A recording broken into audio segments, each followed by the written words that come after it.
Yes, that's right. The Shelter FootyCast is here. Nay, SportCast. Yes, welcome. That is the boys from Shelter, the boys from Thornley. I am joined today. I'm Will Schofield, joined today by Australian cricketing legend Bradley Hogg again. G'day, Hoggy. How are you, mate? G'day, Will. Yes, it's good to join you again. Plenty of sport over the weekend, plenty of cricket, and so much action in the T20 World Cup. There's been so much drama through the whole series. West Indies getting kicked out, then games going to the last ball, no balls that should be called, no balls that aren't called, people walking off yesterday, Zimbabwe, Bangladesh shaking hands, and then they have to go out and re-bowl the last ball because the keeper does something stupid, has his hands past the stumps as he tries to take the stumping. It's just amazing how much controversy we can have in the game of cricket just in a small section of the game in that last over. Well, we're going to get into all of that on the Shelter Sportscast today. We do this every Monday and Thursday. Hoggy's going to be joining us pretty regularly over the cricket season, so I'm excited about that. You can follow us on socials, Shelter FootyCast. It'll be the Shelter FootyCast, but we're still talking sport over here on the FootyCast. FootyCast at shelterbrewing.com.au if you want to send us a question. Hoggy and I will do our best to answer those. Shelter Brewing, born and brewed in Busselton. Now, talking about Busselton, talking about Shelter. There is a concert down there on Friday, the 2nd of December. Dan and I have got our tickets. I think Hoggy's coming. Look, I may or may not be able to confirm that, but Shelter are playing in their national tour down at Busselton. DJ Genga will be down there. You can get your tickets at shelterbrewing.com.au. Hoggy, are you coming or not? That's the big question I want to ask off the top, mate. Well, I'm commentating. I think it's the West Indies versus Australia in a test match here at Optus Stadium. But the way that West Indies are playing, that could be over in a couple of days. So I might have time to get down there. So come on, the West Indies. Very good. We're gonna get right around the Aussies there and get Hoggy down for an early one down at Shelter to come watch the boys at the Southern River Band. Now, let's get into it. Now, off the top of the show, I just want to talk about a couple of things before we get into the cricket. The AFLW season finishes. I commentated that game, the Freo game. A couple of legends retired. Cara Antonio, one of those. Kiara Bowers, the most tackles in a game by anybody in the history of the game. I wanted to ask you, Hoggy, have you been to any of the women's games? No, I haven't had time because they played over the cricket season and being a board member down Yes. out the Wacker, I have got so much on. But yes, it's great to have so many tackles or the most tackles in the game, but we need someone up forward to be able to kick some goals because there's a couple of games there where we didn't even get any majors on the board. So that's a big issue for the girls moving forward. Um, but things are turning around. It's just great. I'm really enjoying that women's sports really kicking off all around the globe in different sports. Um, they're a vital aspect of our game, and I just love the way that the scene has changed, and it's giving them more opportunity. So we might have covered this last podcast you're on with us, Hoggy, but is that a confirmation that you're a big Fremantle man? I mean, you're I am a talking big about we and us. Yes, I am a big Fremantle man. Look, Sco, I'll go back. I don't know whether I made this point last week, but the Eagles, in their inaugural year, I was out of Aquinas College boarding. They were training there. They just walked past us. They gave us donuts, nothing, wouldn't even say g'day. And I met Dermot Burton in the shopping centre that same summer in town here in Perth. He spoke to me for 10 minutes, so I stayed with Hawthorn until Fremantle came into the act. But the funny thing is, there are so many Fremantle players that, or from South Fremantle, that were playing for the Eagles at the time. I played cricket with Worsfold as well as Peter Sumich. Love those guys, love the South Fremantle boys, but it was just that initial year where just that little handshake or "G'day, mate" could have made the difference. So that's why I'm with Fremantle. Well, I mean, that's an interesting point. I mean, I know that it might not be bigger than just that moment, but you as a professional sportsman going forward then, does that moment stick with you? And then when you see kids and supporters around, you try to give them more time because of the experience you had Yeah, as a kid? yeah, definitely. But do I uphold it all the time? No, I reckon there would have been times there where I was in a rush in a shopping centre or would have been having a bit of pressure with the family side of things where we had to get things done where I might have just walked past a young kid and not acknowledged him as though I should have. Um, but that's in a private scenario where I'm in a rush. This happened regularly every week. So there are no excuses as such. So that's probably where I'm going at that particular stage. So it's very it's you've got to be very careful when you're playing a sport because you're an ambassador for the sport. Yes, you don't think you are as you're growing up. You don't expect it to happen, but at the end of the day, if it's not for the fans, your sport won't survive. So you've got to make sure that the future generations get that little kick, get that little buzz, so that they want to go in and give 100% and pass on to the next generation coming forward, moving down the track. It's a very, excuse me, very good point there, Hoggy. As we bounce around a few sports, the Perth Glory. Now, I don't know if you're a big soccer fan. I'm not the biggest soccer fan, but I do follow it. They've cut Bruno Fornaroli. Now, he's arguably their best player. A bit of background to this one, Hoggy, for you. They're into their fourth game of the year. It's the start of a new season. They've got a new coach. Um, Basically they wanted to start him on the bench. He didn't want to get started on the bench. He said he was injured. They dropped him because he was injured. He then said on Instagram that he wasn't injured. All that ended up happening is they cut him. They get rid of their best player and they say, if you don't want to buy into the culture we're providing here at the Perth Glory, see you later. What do you think about that with that background? And have you ever experienced things like that where guys think they're bigger than the team in cricketing land? Look, I think there's no one bigger than the team. If you are in there and you think you're the bee's knees and everything's got to be around you, well, get rid of them. Simple as that. You've got to buy into the culture. You've got to buy in to where the club wants to go moving forward. If you don't want to be part of that, move on. And I've been part of teams where you have absolute legends in the in your dressing room, but they don't perform because they're all trying to outdo each other with the egos. The best dressing rooms I've been in are the ones that don't have the big stars. We're just even across the board. We're there for a cause. We go out there. We know each other's job. We just go and do it, and we give 100%. And if you look at the Perth Scorchers, that's why we've had so much success because everyone had their role. No one thought they were better than anyone else, and we always came up against other teams that had big names, and they spent most of their money on those big names and forgot about the rest of the club, thinking that those big names will get them over the line. It doesn't happen. You've got to be even across the board. Everyone's got to buy into the culture. So for me, Perth Glory doing the right thing. Get rid of him. Yeah, Move him on. yeah.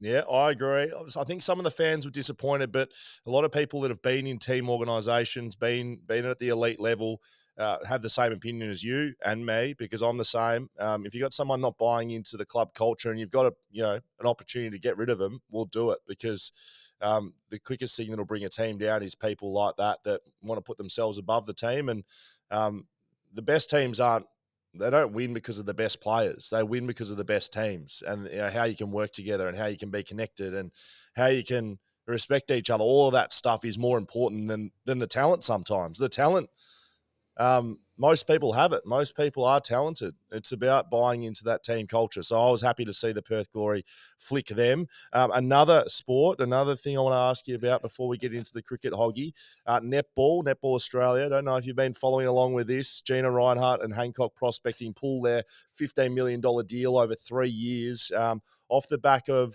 I wouldn't call it player revolt, but certainly players making a stance on some issues that have happened in the past with that company. Well, I'm here to tell you, breaking news, Visit Victoria have replaced Gina Reinhart's $15 million. It's over 4 years, but Netball Australia will go on as a sport, given it looks like the Victorian government's come to the party. Where do you sit on this, Hoggy?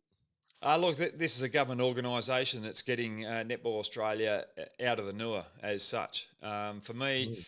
it's good in one aspect, but it's frustrating in the other because it's taxpayers' money. So all of a sudden, taxpayers' money are going into a sport which could have got sponsored by a private sponsor that wanted to put back into the community. So for me, it's going to affect the taxpayers' bill down the track. The other thing is too, if you look at it, sponsorships. We got sponsored personally by brands like ASICS for us, Grain Nichols.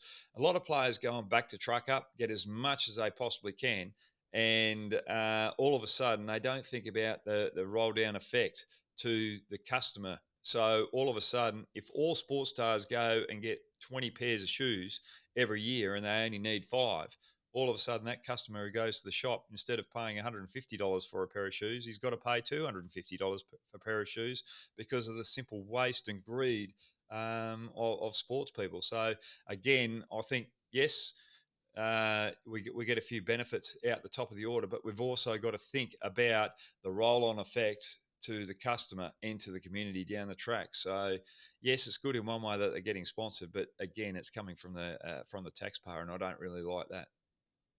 I played with a few blokes who used to wear a set of boots every game, new pair of boots every game. You strike me, Hoggy, as a real defender type operator, wearing the same pair of shoes, have never changed a bat. Is that how you used to operate back in the day, Hoggy? I used to operate like that in the day. I reckon while I was playing A grade before I played my first game of Shield cricket, I had a pair of pads from Kmart. That's how low I went. I got secondhand bats from Mulemans, and that just worked perfectly fine. I had a bat, Wayne Andrews. People out there that don't know Wayne Andrews, they used to call him the Axe. He used to try and play a cover driver. He'd always get an inside edge, and it would go down a fine leg or through square leg for four. But he'd always bat out six, and he's just a team man that was a glue of the West Australian culture. Yeah, I used to get his secondhand bats from Mulemans, and they just do the same job. For me, I don't need the big brands. I just want to go out there and I used to hate new stuff when I was playing. I'd have to wear it at least 5 times before I was comfortable going into a shield game with the clothing or the equipment that I was using. Anything new, I seem to always fail. So I'm Yes, not really that's the way it should be.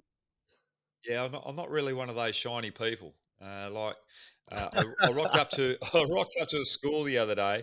This was about 2 years ago, and I've got a little red Toyota 87, and it's Yes. in the western suburbs. Drove in there, and the kids were waiting for me. We're going to have a bit of a talk and a bit of a play out in the school oval. And this kid's gone, "Oh, he's got a Ferrari! God, gee whiz, cricket's pays really well." And another kid, "No, mate, it's only a Toyota 87." But but why? What? Yeah, I'd love to have a Ferrari, but why do I want a Ferrari in the city when you can only drive it at 110 out max? So the little go kart, the little Toyota 87, I just fly it around little roundabouts, and I have a little bit of fun. And when I take it out on the bush on those open roads, it flies, it flogs, it's brilliant, and it's just a good little car. It's very good. There's a euphemism in there somewhere. I don't know what it is, but it's something to do with the Ferrari and leaving it in garages and out in the open road, something like that. And That's very good, mate. and Scully, Hey? Yeah. the other good thing about it too, it's small, it's tight, and trying to get passengers in the back seat, it's virtually impossible. And so the limit of passengers in there as well. So there's so much more quiet time when want to go for a long drive. It's just perfect, perfect buy, Uh, very good purchase. Hoggie's I got think it that's my all. best You purchase got I've ever had. I've actually seen the 87 Toyota. It looks very nice. It actually suits you, Hoggy. I will say that. Suits you very well.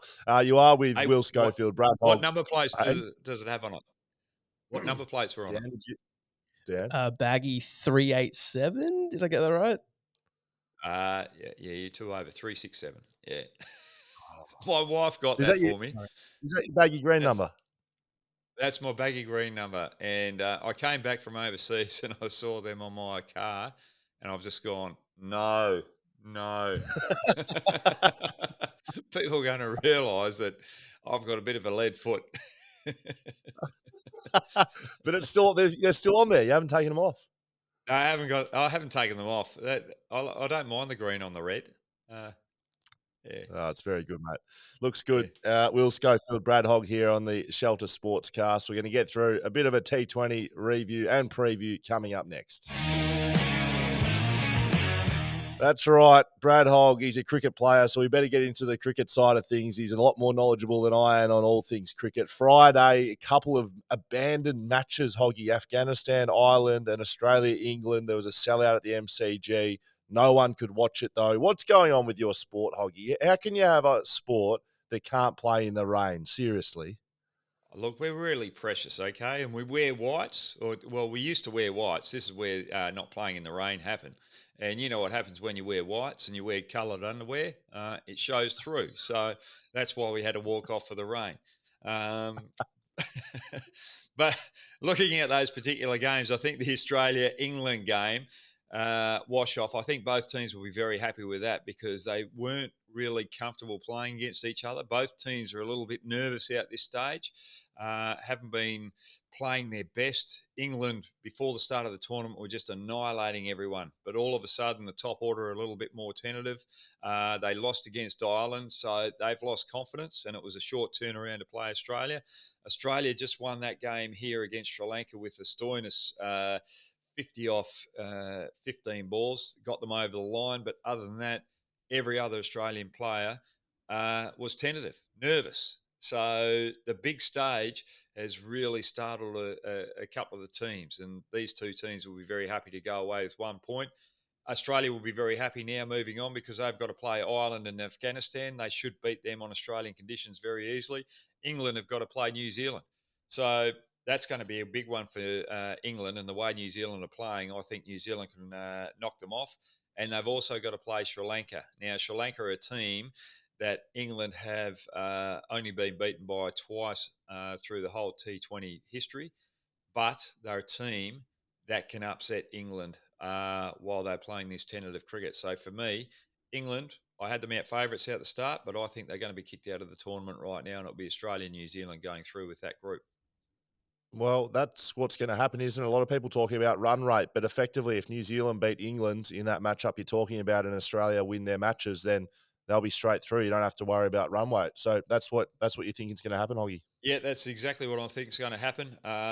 Yeah, and I just think England have gone away from their game plan. They don't know which way they want to go. Their spinner Rashid is out of form. He's not confident. And when your spinner is not confident, the one that's got to get wickets and keep it tight through those middle overs, you've got big holes. So England, for me, are in a lot of trouble. And I think Hales, he came in. He was quite dominant when he came back into the team. He's been out for 4 or 5 years, but now he's starting to get a little bit nervous and he's lost his touch as well. So that powerhouse that they have in the power play has gone with the bat, and they've lost the dominance with the spin in the middle overs. On the Saturday, we had New Zealand defeating Sri Lanka by 65 runs in the end. Glenn Phillips, the man with the bat from New Zealand, he made 104 off 64. Big innings there. 10 fours, 4 sixes, and then Trent Bolt was the man with the ball, 4 for 13. Do you see New Zealand as a real favourite of this competition now? Yeah, I do. They powered away with Australia in the power play. Finn dominated one of the best attacks going around in world cricket in that particular game, and then they were in trouble this particular fixture. Mitchell and Phillips were able to get them back in the contest, and they just bat deep. They know how to handle the pressure. But at the end of the day, Sri Lanka just dropped a sitter of a catch with Phillips on 25, I think he was, and it's like you being in front of goal, Scully, and you're 10 metres out, right in front. You need to pick the big major, and it's off the side of the boot, and you kick it out on the full. That's what it's like, dropping an easy catch in crucial situations. So Sri Lanka dropped their chances of having a World Cup final series here with dropping Phillips when he was on 25. But other than that, for me, I think New Zealand bowl well. They've got quality spinners as such as they got Sodhi, who's a wicket taker, but they've got Santner who can control the run rate. But then they've got swing bowlers up front and they've got a bit of pace in those middle overs, which can rattle some of the middle orders around, and they just bat deep. I think New Zealand, for me, right now, are the favourites. I think they can topple India in a final in this T20 World Cup. Now, there was 3 games yesterday, Hoggy. You worked 2 of them at Optus Stadium, double header. But before the double header that you worked and couldn't get out of the car park, we'll touch on the car park in just a little bit, Hoggy. You just hold your breath on that one because I'm very interested to get an update on the Optus Stadium car park. Bangladesh defeat Zimbabwe by 3 runs. But as you said, with a ball remaining, Zimbabwe needed 5 runs, and it looked like it was done and dusted. There was a stumping. It was all over. They shook hands off the field, and they had to come back out. What happened? Well, they had to come back. Well, the keeper took the ball in front of the stumps to the spinner. So when the ball passes the bat, and you've got to take the stumping. You've got to wait for the ball to pass the stump before you can grab it and go through with the stumping. He took the ball in front of the stumps. He got a little bit excited. And I think this has been happening quite a bit throughout the tournament. It hasn't been picked up because we haven't had a scenario where the wicket has been actually taken. So Right. that happened. The umpires didn't pick it up straight away. They walked off. Then all of a sudden they're checking for a no ball. And the third umpire sees that he's actually taken it in front of the stump. So they have to come back out. That's not the only time it's happened. It's happened a few times in short form cricket, but just amazing scenes. And lucky it was a number 10 batsman who can't hold a bit of willow, wasn't able to get the free hit over the line out the back end. But see, that no ball, it was an advantage for Zimbabwe if they had a batsman that had been out there for a long period of time because you can't change the field with that free hit. So all of a sudden Yes. he's had a sider and all of a sudden he knows how he's going to set up for that free hit, and he's got easier options to take the bowling on and find that boundary. But at the end of the day, Bangladesh just got over the line, and they're still fighting for a chance of getting in the final. But the games that they've got, I don't think they're going to get through because they've got to play India and they've also got to play Pakistan. I think they're a chance of beating Pakistan, but there's no way that they'll beat India. What do you say to the wicketkeeper as a former spinner yourself, Hoggy? What are you saying to the wicketkeeper when he goes and takes the bails off by jumping in front of the stumps there? What do you say to him? Well, you got to be careful. You want to say something, but if you say that, you're like the Perth Glory Star. You're out the back door with the team of Yeah. the team. But it's one of those things. The keeper doesn't mean to do it. We all make mistakes out in the middle. It's a bit like you on the footy field. You're working together. With each other in the back line, and sometimes you might think, right, I've got to go and help my teammate there, and you leave your opponent open. Then all of a sudden the ball takes an awkward bounce, and your opponent gets an easy possession and kicks the goal. But you've made the right decision to go off your man to help your teammate out in that situation to try and get a contest and congest the ball in a scenario where you can get more help. It's a bit like cricket in that scenario. Your teammate's seen the opportunity to win the game. He just gets a little bit excited and just makes that wrong decision out the wrong time. You can't do much about it, but just put your arm around his shoulder and say, better luck next time, because Yes. no one means to do it. Yeah, very good, very good. Now, as I said off the top, you worked the double header at Optus Stadium, Pakistan, Netherlands, South Africa, India, with the 4 teams at play. How did you go? Did you get tired calling 2 games like that? No, not really. I really enjoyed the second game. The first game sort of blew out a little bit too much. Netherlands were way, how can I put it? Weren't up to speed against Pakistan on that quick bouncy wicket when they were batting. But the good thing about the Netherlands there was what I was impressed about was they knew that they were going to be in for a tough contest against a very fast attack on a fast bouncy wicket. They have not faced anyone of that pace on a wicket. The Wackers, I mean, the Perth Stadium's the quickest wicket that the world's ever seen, apart from the Wacker. Yes. So it's got that extra bounce as well. So they're always going to be tested. They could have come out and thrown the bat and just try to wield the willow and get those boundaries, but they didn't. They got behind the ball. They wanted to tough it out, and they wanted to bat the 20 overs. They batted the 20 overs. They only got 91 on the board, but at least they showed that courage. And for me, all their techniques were solid. All they need to learn now on that particular wicket is how to just play or push a defensive shot a little bit more aggressively and just try to find the gaps and use the quick outfield. And that's all they've got to add to their game, where they could have got up to 130. So for me, they had a big lesson with the bat. But what I was impressed with was when they came out with the ball, they didn't let Pakistan get easy boundaries. They made them work for it, and Pakistan got that total at just over 6 and over. Normally, a team like that would blow a team like the Netherlands out of the water and get them out 10 and over, 12 and over. So for me, the Netherlands really toughed it out, and I was very impressed with them, even though they were easily beaten by Pakistan. Yeah, very Yeah. good. I've been pleasantly surprised watching along at the sides that have come in, and not just the sides that have come out of the group stages and made the Super 12s, top them up, but even some of the sides that haven't been favourites. It's been a pretty even competition so far. Yes, there's a couple of standouts. New Zealand going well. This next team and game we're going to review, South Africa, I think are probably a class above at the moment. But other than that, it's been quite an even competition, which is good to watch, isn't it? Yeah, look, it's been very good to watch. Even the preamble before the Super 12s, those games were very close, very exciting, and they're the associate nations that were playing. And when you talk about the Netherlands playing the Pakistan out Optus Stadium, it's a bit like your university A team playing against the Eagles in the big stage. That's basically what it's like. If I Yeah. can put it to the listeners out there of how the Netherlands feel against Pakistan or what the standard is like. So there's a lot of difference there, and I think it's right.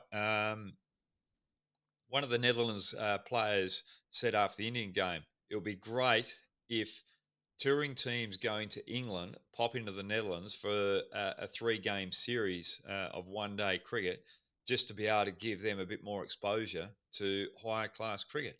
Now, if we're going to try and grow the game around the world, we want the European teams to come in and the Asian teams to come in and have more depth in our game. We've got to give these opportunities in little small amounts like this, so they get the opportunity to grow and become better players. Otherwise, um, it's no point in trying to take the game into those regions. Now, we're talking about a couple of cricketing minnow nations there, but these two sides certainly are not that. South Africa and India, a sellout at Optus Stadium. I heard sellout a lot, actually, but there were some spare seats. I know you would have seen them, Hoggy, but in saying that, it was a bit cold, bit damp at stages, but it was a cracking game with two of the really big hitters in this tournament. How did you see the game, and how did you see it all play out? Like just before the game started, they had the toss of the coin. India won the toss and elected to bat first, and I thought that was a bad move on their part because they really struggled setting a total. Their top three, Rahul, Rohit, and Virat Kohli, are a little bit conservative in that power play. They're not as aggressive as other teams, and sometimes that just puts them behind the 8 ball, and they have to make it up with their power hitting out the back end. So I always felt that if South Africa were going to bowl first, that was their big chance of beating India. And that's how it happened. Parnell set the over up with the maiden over first up, and they couldn't recover after that. And when Ngidi came on, that was the bowler that they were going to attack in the power play. They went hard at him, and they paid the consequences by just trying to wait for that one bowler that wanted to go after. He got the 4 big wickets of Rahul, Rohit, Kohli, and Pandya. Pandya was the big one because in those later overs he can really power away. And getting that wicket instead of getting 130, India would have got probably 150, 160 with him and Surya Kumar out the crease. So Ngidi just bowled superbly. Knew he's the weak link, but just did his job. Kept a Test match length. Got the big wickets, and India couldn't fight back after that.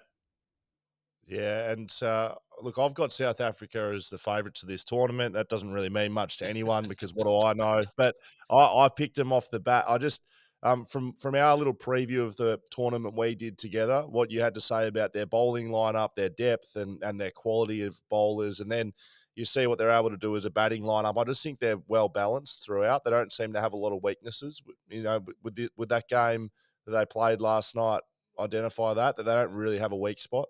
Yeah, well, they don't. Probably where their weak spot is Bavuma out the top of the order. He's not a T20 player. He's the captain of South Africa. So I'd like to see him come out and Hendricks come in. But at the end of the day, the way he captained last night and rotated his bowlers was sensational. So he's got a very good cricket brain. So it's very hard. Do you keep him out there as the captain, or do you replace him with a better batter at T20 level and go with De Kock as the captain? Parnell, normally they have Pretorius there as the all rounder. He's a better bat than Parnell. That's probably just where, when it comes to the finals, just with their batting depth, that might be a bit of an issue. But I just love their balance, as you said there. They've got De Kock out the top of the order, who goes after the bowling, but then they've got Markram, who can be a little bit more conservative and just push the ones and twos, and if they get in trouble, get the momentum back in their favour, and then set it up for Miller and Stubbs to come in out that back end. So, yeah, they're a big chance of taking out the final out the back end. Beating India, it pushes their chances even further. So, for me, now looking at it, Australia, South Africa, India, and New Zealand will be playing in the finals. Now, we'll probably speak to you Friday, Hoggy. I think I said off the top Mondays and Thursdays. We've moved it to Fridays. It's a Friday release, but a couple of big games this week that we can have a quick chat about. The big one today at 4 p.m. at the Gabba, Australia v Ireland, and then probably the pick of the bunch out of the rest of them is Tuesday, England v New Zealand, who are, as we spoke about, in the same group as Australia. How do you see both of these games going? The first one, Australia-Ireland, is it a walkover for Australia? Is it just expected to get a win and see you later, Ireland?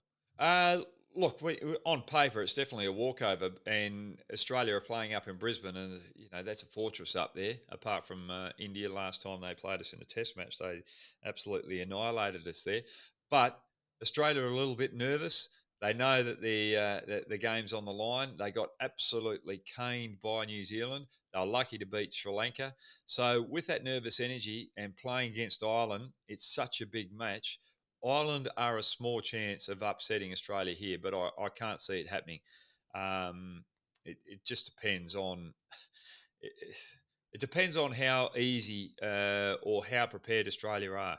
I was a little bit disappointed when they were playing Sri Lanka here. It just didn't look like they were structured right. It didn't look like they came here prepared. It didn't look like they were here 100% focused. So there's a small percentage there missing in that Australian camp that they need to rectify very quickly. And Ireland, if they can expose that, they're a huge chance. And basically, it's going to be Ireland, the way they bowl. If they can keep Australia down to 140, they're a huge chance of knocking them off. Anything above 150, Australia with their bowling attack are going to be too good for Ireland. There you go. You've heard it first. We heard that Hoggy thinks New Zealand will knock over the English, and if Australia get it done, it's looking pretty good for Australia to move into those semi-finals and compete for the cup at the end of it. Before we finish this one off, Hoggy, I do want a final update on the Optus Stadium car park situation. What happened there, mate? You're very frustrated at the start of this podcast. What's going on? Please give us the insight. I wasn't frustrated. Well, I was frustrated. No, it's interesting that they've got a car park out the back there, the Northern Car Park, and you've got to wait for all the spectators to walk through to the train station. Took 55 minutes last night, and yeah, and when You're on the horn? you're sitting there, and there's no one up there, and they're still making you wait. No, we've got to wait 45 minutes. There's no one there. You could be home earlier. Did you get on the horn? Did you get on the horn, Hoggy? No, I didn't get on the horn. But the good thing about it is that you've got Wi-Fi now, and you can connect everything up, and you can do a little bit of work in the car. They've got to do their job. But it's one of those things. We're starting the game late here out Optus Stadium. I'm going to call it Optus Stadium because the tournament's finished now. We have to call it Perth Stadium while we're commentating. Yes. But we've got late games that are finishing around near 11 o'clock that we're trying to accompany the subcontinent to watch these games at a better time over there. That's why we've got later games. And when you've got that later game, having to sit around and wait to leave at 12 o'clock in the morning, it gets a little frustrating. Because Well, we you've do got appreciate. things to do at home, Scully, Well, you've got to join the Shelter Sportscast, Hoggy, and we do appreciate you getting up early. You missed your sleep in, but we We thank you very much, mate. Yep. Now, what we forgot to do last time around, Hoggy, during the footy season, we give out a Shelter X Factor every week to the best player in Western Australia, a Shelter XPA X Factor. That's right. So I thought we'd give 2 out this week, and it's in the AFLW. Cara Antonio, she kicks 2 goals in her final game. They come from behind in the last quarter. They win the game. She bloody deserves a nice cold beer. I tell you what, she's their inaugural captain at Freo AFLW, so she's going to get a block of shelters. And Kiara Bowers, 22 tackles.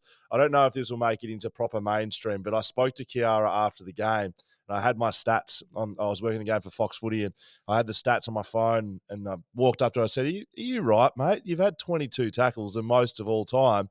And she looked at me and grinned, and she said, good. I made a bet with my nephew that I'd beat the all-time record today, so I was actually trying to beat it. So she bloody went out there, knew what the record was, and she did it. I just thought that was unreal. So we're sending her a Shelter XPA block as well for the Shelter XPA X Factors. Hoggy, you happy with those 2 selections? Yes, definitely. 22 tackles. So in the men, what's the most tackles that's happened on the ground? Oh, mate, it wouldn't – look, I don't want to say that it's less than 22. Dan's going to have a quick look while we finish it off, but 22 is a lot of tackles, mate. Put it this way, I wouldn't have 22 tackles in a season at my very best, and Kiara Bowers is going to have that in one game. So it's a bloody good effort. That's why you've got such good shoulders now, mate. Yeah, correct. But now, Dan. The good thing about that, going up north and playing in those what games, veterans games, up in Newman. A lot of Eagles players go up there, and I was going up there for 10 years. And Chelsea Randell from Adelaide Crows was up there playing in the game, and I played against her twice. She tackled me. She nailed me into the ground, and then I've come up to try and tackle her.